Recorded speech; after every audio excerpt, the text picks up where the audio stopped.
Magandang araw po, Sir Bob. Ako si Donna, hindi ko tunay na pangalan. Nakatira ako sa may Balete Drive, Quezon City. Nangyari po sa akin ang nakakatakot na karanasan taong 2003. Nag-aaral pa ako noon sa Ponciano Bernardo High School.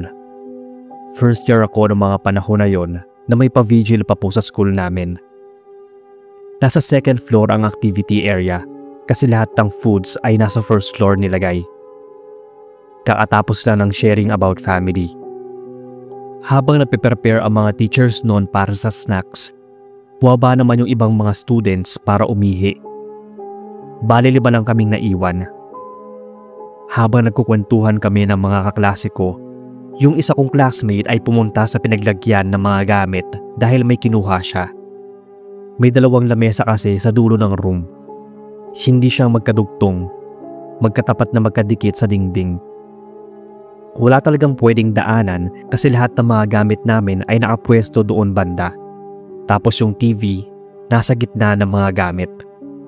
May takip rin na tela ang ibabang bahagi ng mga mesa at for sure, gamit din namin ang naroon. Pagkakuha niya ng gamit ay nagpaalam siya sa amin na bababa muna. Baka kako may isa sa amin na gustong sumama. Pero tinanggihan namin siya at nagpatuloy na ang kwentuhan nang may pumasok na babaeng batchmate namin na kasama rin namin sa vigil. Siya naman ang lumapit sa lamesa na kinapwestuhan ng mga gamit. Doon ko napansin ang isang estudyanteng lalaki na hindi pamilyar sa akin. Nakatayo siya sa likod ng TV. Hindi ko maaninag yung mukha niya dahil nakatagilid ito habang naglalakad. Tapos nagsipagdatingan na yung ibang mga kaklase ko kasabay ng isa naming kaklase na bumaba. Ang iba sa kanila ay nakapwesto doon banda sa nakahilerang lamesa kung saan nakatayo pa rin yung lalaking estudyante. Dahil hindi siya pamilyar sa akin, kaya nagtanong ako sa mga kadaldalan ko. Sabi naman silang napatingin sa pwesto ng mga gamit. Isa-isa nilang binanggit ang pangalan ng mga naroon, pero pairamdam ko ay walang nakakakilala sa estudyanteng lalaki na napansin ko. Pansamantalang nawala sa isip ko ang estudyanteng lalaki nang tinawag na kami para bumaba at kumain. Saka naman biglang namatay ang ilaw. Naghiyawan kami. Nagkatakutan ng iba. Nagsimula na ako nung kilabutan. Ang lakas na nga ng kabog ng dibdib ko noon. Hanggang sa may isa kaming kaklase ang sumaway sa amin na huwag kaming maingay. Sinagundahan naman ng isa pa at yung 4 pa na kaklase. Parehas lang ang mga sinasabi nila na huwag kaming mag-ingay. Nagtaasan talaga ang mga balahibo ko sa katawan. Lumala yung takot na naramdaman ko nang biglang nag-blink yung ilaw. Tapos sa hindi ko malamang dahilan ay muling napadako na naman yung tingin ko sa dulo ng kwarto. Nakatayo pa rin doon yung lalaki. Ewan ko po ba, pero parang lumulutang na siya sa aking paningin. Napayakap ako ng walang oras sa kaklase kong babae. Nang biglang bumalik ang liwanag. Doon ko napansin ang namumutlang muka ng mga kaklase namin na sabay-sabay na nagsabing huwag mag-ingay nang biglang nanigas ang mga katawan nila na parang may kakaibang nangyayari. Nagsimulang magpanik yung iba ko pang mga klase. Ang iba nagtawag ng tulong. Umakyat ang madre na nag-organize ng vigil na yon at nagdasal. Wala na akong nakita sa loob dahil nasa labas na kaming lahat. Kabado pa rin ako noong mga oras na yon. Hanggang sa may isang estudyante naman ang nasa first floor ang malakas sa subigaw. Katulad ng sinabi ng mga kaklase ko, huwag daw maingay. Hindi ko po alam kung bababa pa ba ako noong mga oras na yon o mananatili na lang sa kinapapwestuhan ko. Pero mas pinili kong sumama sa ibang kaklase ko na bumaba. Nakita ko yung isang estudyante na panitakip sa tenga niya na para bang naiingayan. Panisigaw pa rin ito na huwag kaming mag-iingay. Nung dinaluhan na siya ng ibang estudyante, nag-hysterical na nakadipa na siya. Habang ginagalaw niya ang magkabilang braso, ay may nakita akong bakas ng pinagtalian sa magkabilang wrist niya. Pero wala naman akong nakitang may nakatali sa kanya. Grabe po ang takot na naramdaman ko noon dahil hindi ko alam kung sino pa sa mga classmates ko o kabatchmate ang susunod na masasapian. Yes po. Bali late afternoon o magagabi na nang magsimula yung vigil namin. Kaya madilim na noon, lalo na nung namatay yung mga ilaw. At kung naguguluhan po kayo, nagwawala o nag-hysterical yung ibang mga estudyante na hindi ko malaman nung una. Pero yun pala ay may sinasapian na. Natatakot na nga ako noon na baka ako ang sumunod. Saka naman pumasok sa isip ko ang estudyanteng lalaki na nakatayo sa bandang likod ng TV. Lalo akong nakaramdam ng takot sa isipin na wala namang space doon banda para may makatayo na estudyante. Doon ko rin mismo na-realize na isang multo yung estudyante na nakita ko. At kung hindi ako nagkakamali, baka siya rin yung dahilan kaya nagkaroon ng mga sapian sa mga estudyante sa school. Mahigit isang oras yata bago humupa ang nakakakilabot na pangyayari. Kaya nakapagdesisyon na lang na pauwiin kami dahil baka mas lalong lumala ang nangyari ng gabing yon. Hanggang ngayon nga ay kinikilabutan pa rin ako kapag naaalala ko yung experience namin na yon. Hindi ko ba alam kung mas hysteria ba yon o yun bang nahawa na yung iba dahil sa pangyayari o talagang may sinapian. Noon daw kasi may ganyan ng insidente sa school nung hindi pa ako doon nag-aaral. Mabuti na lang talaga at yun ang una at huling naging karanasan ko dahil hindi ko na alam ang gagawin kapag naka-encounter pa ako ulit. Hanggang dito na lang po Sir Bob ang kwento. Pasensya na rin sir kung medyo magulo ang pagkakakwento ko. Salamat po sa oras.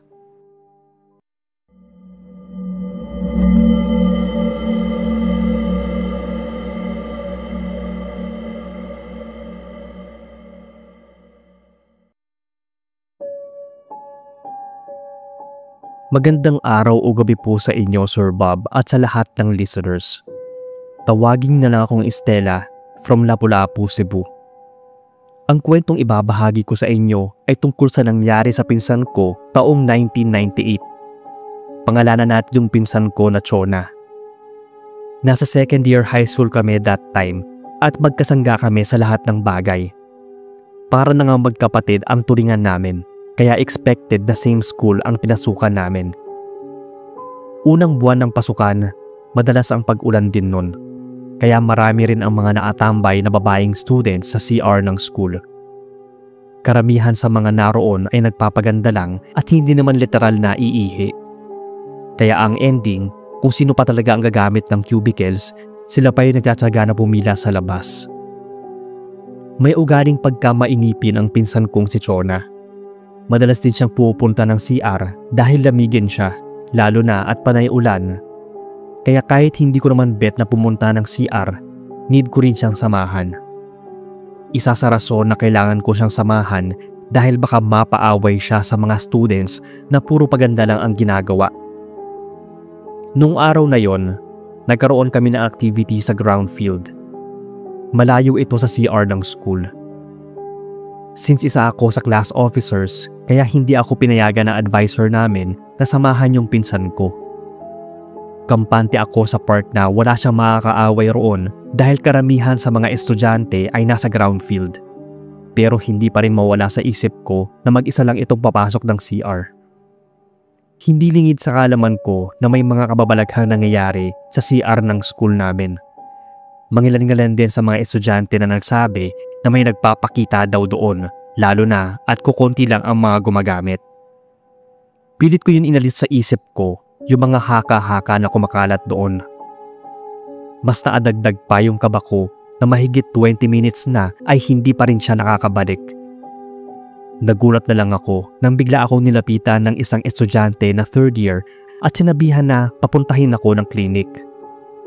Ayon kasi sa estudyante na nakasaksi, nasa CR daw sila noong mga oras na yon na tumatakbong papasok ang pinsan ko. Nagmamadali itong pumasok sa dulong bahagi. Pabalandra daw ang ginawa nitong pagbukas ng pinto at pabalandra din ang pagsara. Binaliwala lang nila yon, pero nagtaka raw sila dahil matapos daw ang ilang minuto, hindi pa rin ito lumalabas ng CR. Doon na nila ito kinatok ng kinatok. Pero walang tugon. Kaya nagpanik na sila. Lalo na at hindi pa raw nila mabuksan ang pinto ng pinasukan ng pinsan kong cubicle. Nagtawag na sila ng tulong. Pumunta yung school maintenance pati na yung janitor. Pero bago pa daw nila sipain ng pinto, nagpasintabi muna ang mga ito. Saka pa raw nagkusang nagbukas ang pinto. Nakita nila yung pinsan ko na nakasalampak sa sulok at tulala. Umaagos din yung sariwang dugo sa binti nito kaya agad sinugod sa klinik. Mangiyak-ngiyak ako pumasok ng klinik noon. Sa isip ko na kung sana sinamahan ko siya ay hindi mangyayari sa kanya yon. Nakita ko siya na nakahiga sa clinic bed. Walang malay at nakabenda na ang bahaging binti nito. Hindi nakapasok ang pinsan ko kinabukasan.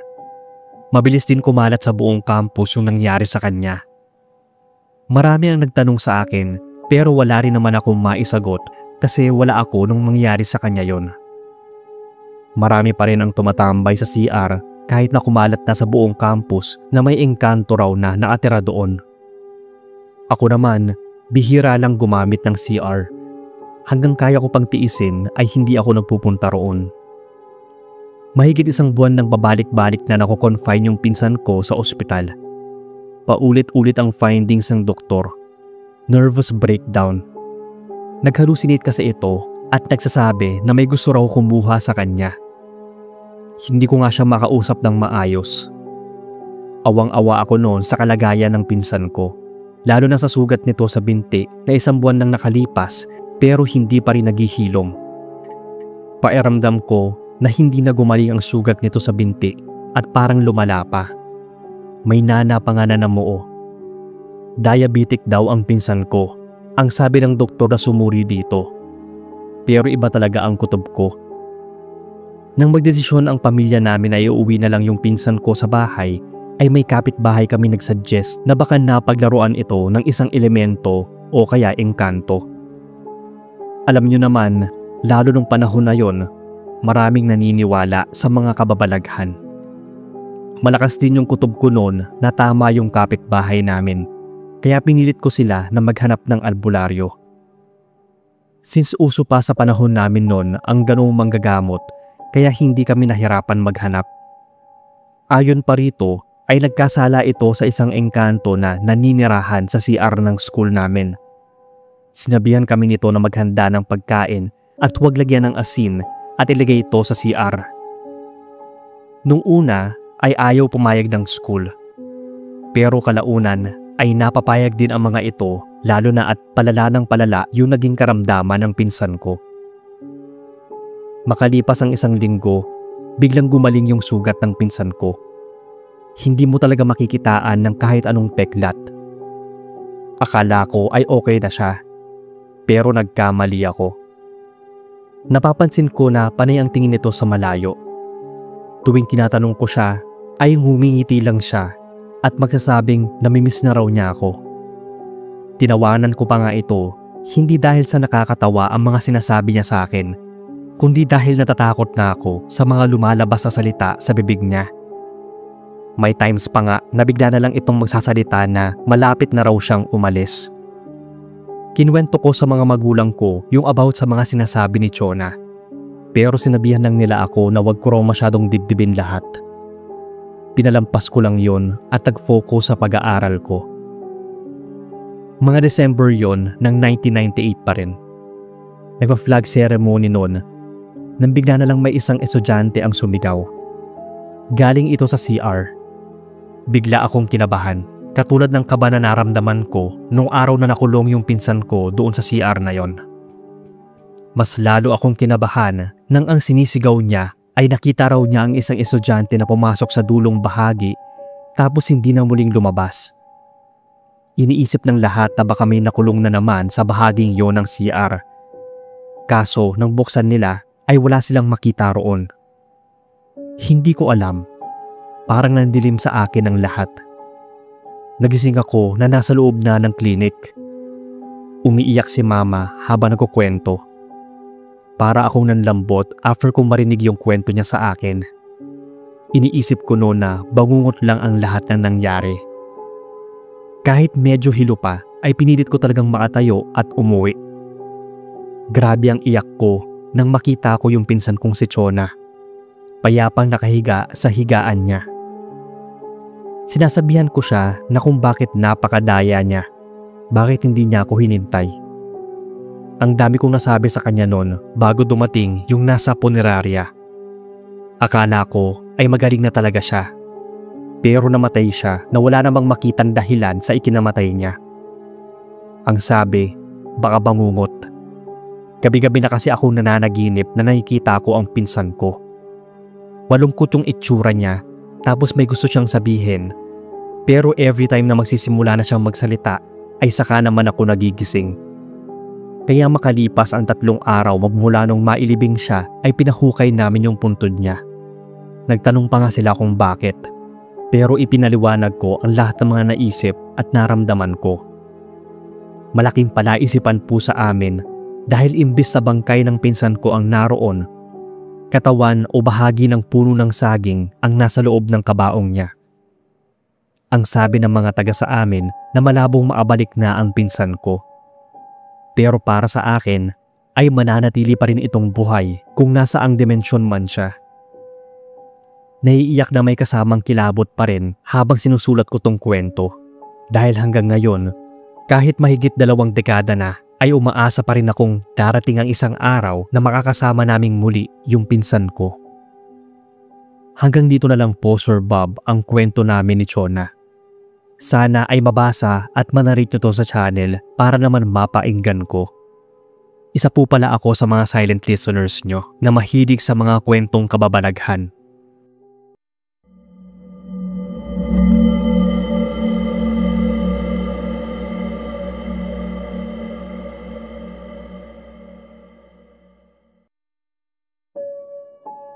Good day po Sir Bob, pati na sa lahat ng mga nakikinig sa channel nyo.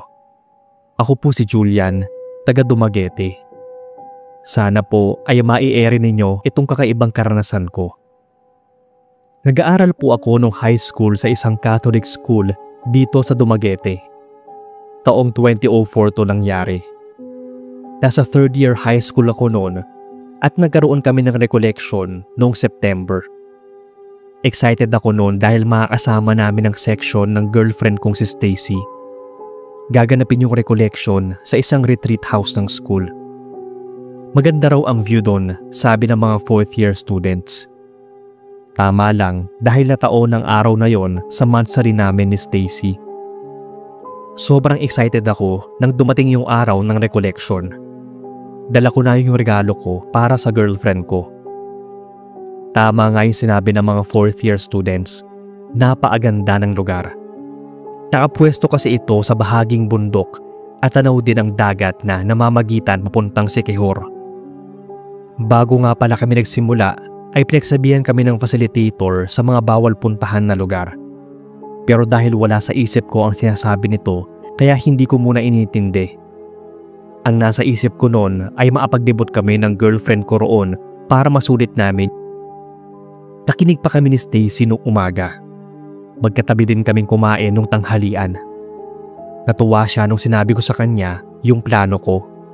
Minsan lang naman kasi yon. Babalik na lang kami kapag patapos na. Pagkatapos ng lunch break, pasipol-sipol pa akong pumunta ng CR. Ganon din ang ginawa ng girlfriend ko. Tapos, nang masigurado na namin na nagsipasok na ang lahat, ay saka kami pasimpleng tumakbo palabas. Nagsisimula na ang recollection nun. Nag-ikot na kami sa buong lugar. Nag-picture taking din kami gamit yung defilm pang camera nun. Masayang masaya ako noong mga oras na yon.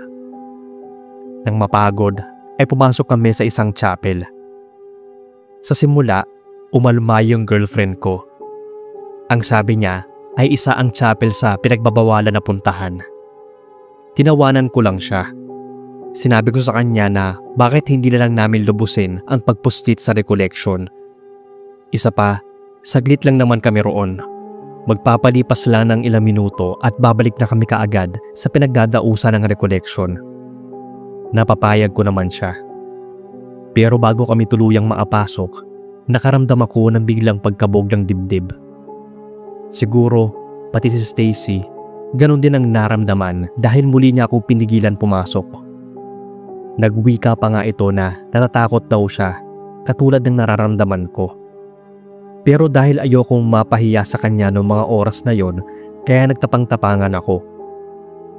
Sinuyod muna namin ang kabuuan ng chapel. May nakita akong nakaluhod na mga madre. Nakayuko ang mga ito at mukhang seryosong nagdadasal. Hindi talaga ako nagkakamali dahil base sa suot nila ay mga madre sila. May nakita rin akong nakasutana sa bandang altar. Napalunok muna ako bago ko pabulong na sinabi na huwag na muna kaming maingay, na makikiupo lang kami. Hindi naman siguro nila kami mapapansin dahil abala ang mga ito sa pagdarasal at ang sabay-sabay na paghahaming. Mahigpit ang pagkakakapit ni Stacy sa braso ko. Ramdam ko rin na sobrang hirap iangat ang mga paa ko. Unti-unti na rin lumalamig ang buong paligid na para bang may nagbukas ng electric fan. Naiinis ako sa sarili ko noon dahil parang nilamon na ng takot ang sistema ko. Idagdag pa ang pagdadalawang isip ni Stacy na humakbang. Dahil sa nangyari, kaya hindi ko sinadya na masagi yung isang bakanting upuan. Hindi ko kasi napansin na may upuan pala doon. Dahilan para tumigil ang paghahaming ng mga madre. Ang balak ko noon ay manghihingi ng sorry sa mga nabulabog kong nadarasal, pero hindi ko yun nagawa. Napamura ako nang wala sa oras nang sabay-sabay lumingon yung mga madre sa direksyon namin. Parang nalunok ko pa yung dila ko nang makita ko ang mga ito. Pakiramdam ko, sasabog yung ulo ko sa sobrang takot. May tabing ang ulo nila, pero wala silang mga muka o walang ulo. Gusto kong tumakbo palabas, pero hindi ko maigalaw yung buong katawan ko nun. Matinding takot yung naramdaman ko nang magsimula na ang mga ito na tumayo papunta sa kinaroroonan namin. Saka naman nagpakawala ng malakas sa sigaw yung girlfriend ko. Para akong nagising sa bangungot nang marinig ko siyang sumigaw nun. Mabilis ko siyang hinila palabas ng chapel. Patakbo kaming bumalik sa pinagdarausan ng recollection. Naasalubong pa namin ang seryosong muka ng facilitator. Hindi niya kami pinagalitan sa harap ng mga kaklase namin, pero pinagsabihan kami nito at kakausapin daw kami pagkatapos ng recollection. Pinigilan kong maiyak nung nakausap na kami ng facilitator. Hindi raw niya ito-tolerate ang pasaway na ginawa namin. Naarating sa principal yung katarantaduhan na ginawa namin ni Stacy. Pinatawag ang parents namin noon. Actually, hindi na ito pinagkalat sa buong campus, pero hindi ko rin makalimutan ang sinabi ng mga magulang ni Stacy sa akin. Nagkahiwalay kami dahil sa utos ng mga magulang namin. Pero bago mangyari ay binigyan kami ng rosary beads at nagsagawa ang school namin ng prayers. Hindi ko na raw dapat sabihin ang nakita namin dahil alam na ng buong staff ng school yon.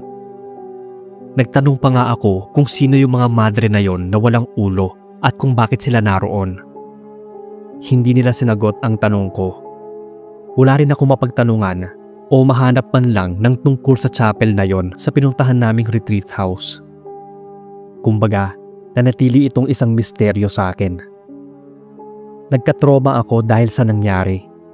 Natakot akong pumasok sa mga retreat house, lumang rest house at chapels. Pinatingnan pa nga ako sa isang psychiatrist para daw mawala sa sistema ko yung nangyari.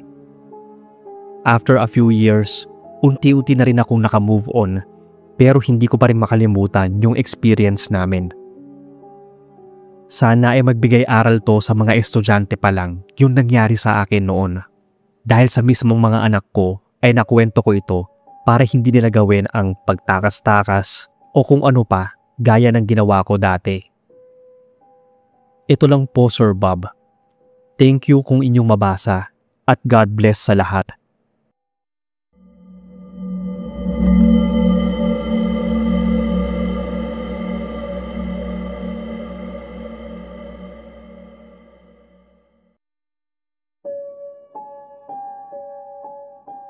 Magandang araw sa inyo, Kuya Bob. Matagal na ako nakikinig sa inyong channel at nainganyo akong magpadala ng kwento. Tawagin na lang akong Ken, taga Cotabato. Nangyari po ang aking kakaibang karanasan nung nasa high school pa ako taong 2008. Nag-aral ako sa isang public school. Meron kaming project noon na pinagstay kami sa likod ng school kung saan nakatanim ang maraming gulay. Natatandaan ko pa noon na pinaglilinis kami sa bahaging yon ng school. Madalas akong tumatakas dahil hindi ko maintindihan yung sarili ko that time. Ang weird kasi na pakiramdam ko sa lugar na yon. Nai-imagine ko na isa yung haunted forest na kapag nagtagal ako roon ay may bigla na lang lalabas na multo o kaya nakakakilabot na nilalang. Ang katabing bahagi kasi ng gulayan ng school ay may malalaking puno. Malinis naman ang naturang lugar dahil sa masisipag yung mga schoolmates ko. Aminado talaga ako na may pagkabulak-bulak ko mag-aral pero hindi naman ako pinanganak na mahina ang utak. Kaya sisiw lang sa akin ang mga quizzes at exams.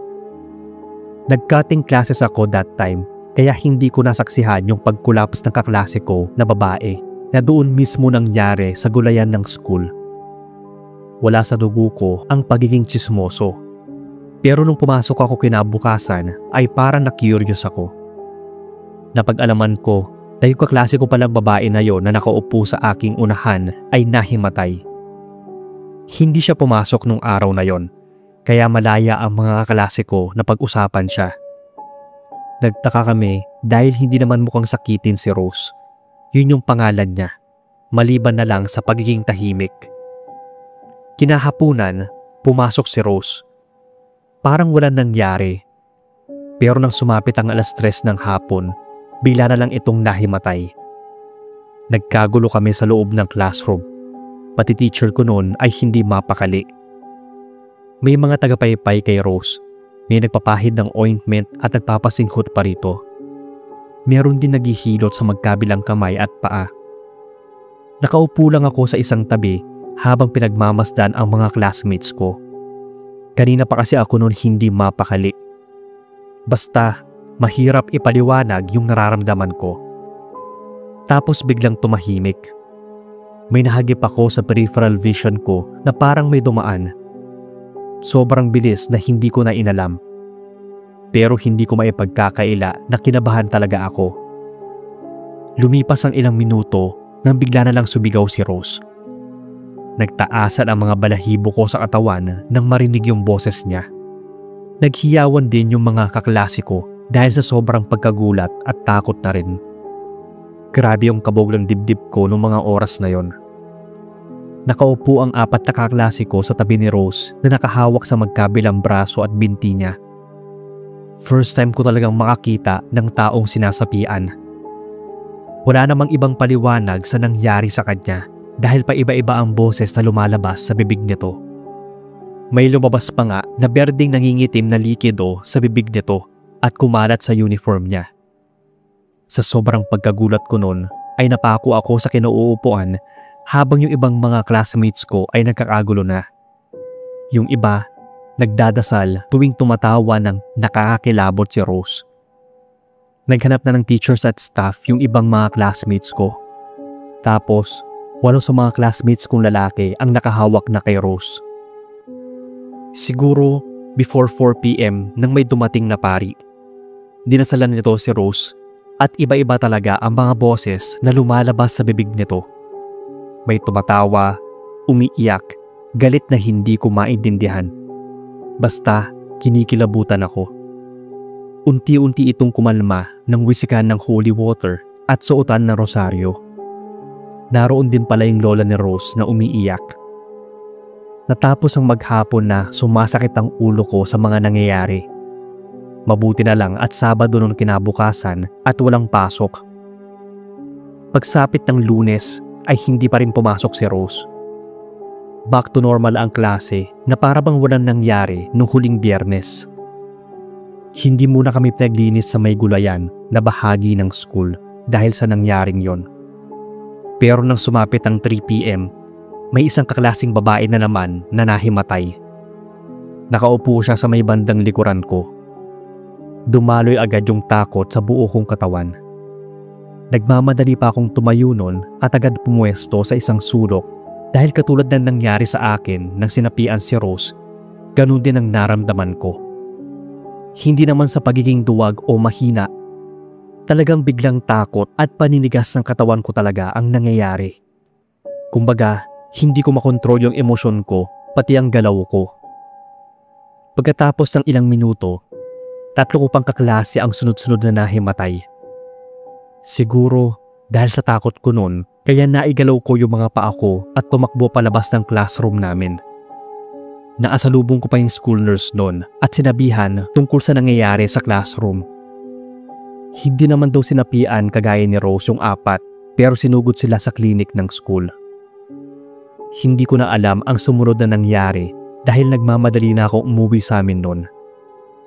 Nag-alala pa akong sinalubong ni Mama at nanginginig na kinuwento sa kanya yung nangyari sa school. Nasabi ko pa sa kanya na gusto ko nang magpalipat dahil may sa demonyo yung eskwelahan na yon. Iyakap pa ako ni Mama noon at sinabihan na walang mangyayaring masama sa akin basta may pananalig ako sa may kapal. Mga 2 linggo ang nakalipas. Wala na uling nangyaring ganoon sa school na yon. Nakapasok na rin si Rose na parang walang nangyari. Nakasuot pa nga ito ng mga religious artifacts sa leeg nito for protection daw. Akala ko ay okay na ang lahat, pero hindi pa pala. Mga Martes yon, 3:00 ulit ng hapon. Sabay-sabay na nahimatay sina Rose at yung 4 ko pang kaklase na nahimatay nung una. Iyon na po yata ang pinaka nakakakilabot na nangyari sa buhay ko. Nang makita kong umangat ng bahagya ang katawan ng 2 kong nahimatay na kaklase. No joke talaga, Kuya Bob. Nagkagulo kaming lahat, lalo na po nang muling marinig namin yung mga classmates ko, yung pamilyar na boses na sumanib sa sumisigaw na nasa loob ng katawan ni Rose. Isa po ako sa mangilan-ngilan na classmates na nagsipagtakbuhan palabas ng classroom. Unang beses ko ang naihi sa pantalon dahil sa sobrang takot. Napadasal na nga ako nang wala sa oras. Hindi siguro ako pumasok ng 1 linggo nun. Kung di lang dahil sa kakapilit ni Mama ay tuluyan na akong hindi papasok.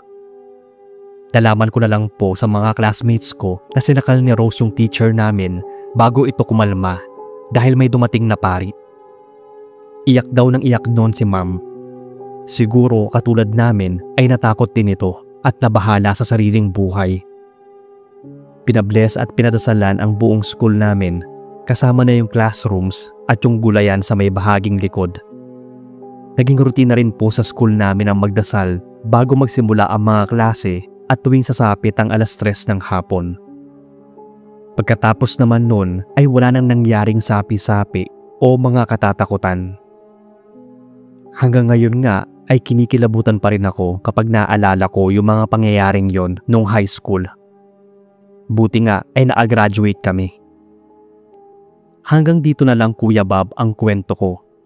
Sana ay mapili ninyo itong kwento na inarate sa channel. More power po sa inyo.